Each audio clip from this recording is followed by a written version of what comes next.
I have to say on the first go off that I note that this bill is not going to select committee.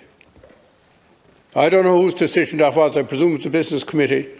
But would we dream of doing that to the finance bill? Is it because one deals with the big people and the other with the small people? Because this is the most bill in this every year that deals with the small people on the ground, that is for better or for worse.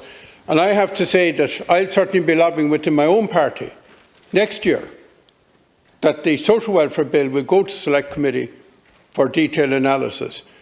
Because select committee, as all the committees are, very little changes on the day, but it often can lead to changes in the future.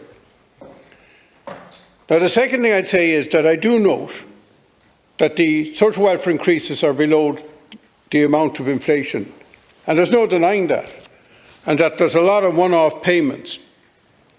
And I know why that is so, because you have a limit to the amount of money available, and there's a consideration that some of the money that's coming into the Exchequer at the moment might be transient. But on the other hand, we cannot have, in real terms, welfare recipients going backwards. There are good things in this, and particularly good things, and I particularly welcome the changes in the fuel allowance. As you know, the committee have been arguing for a long time in relation to that issue. I would have to say that I think we need structural changes in welfare. There was talk about bringing in a universal working age payment rather than having all these different payments, that there be a universal working age payment. I don't know if that has been dropped. But I often wonder why, to get effectively, if you can't work, the same payment, you have to go through all sorts of different hoops into different schemes. And I would like to see us eventually looking very serious at the basic income idea.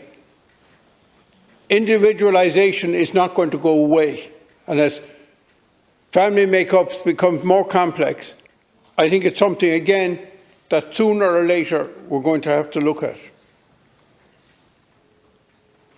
As you know, I've been arguing for a long time about changes to means test, and I welcome the announcement you made in at the Select Committee this morning, and that is very, very welcome, Minister. The final point I'd make is, I believe you have all the one-off payments.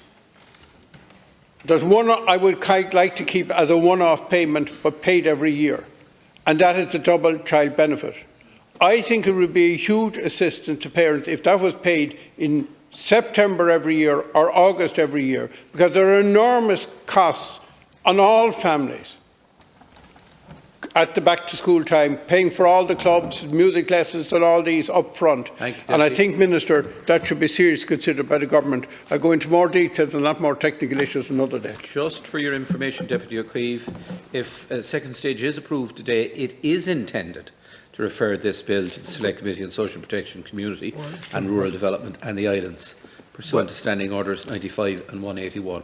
I stand corrected because I was told it wouldn't be coming in. Okay.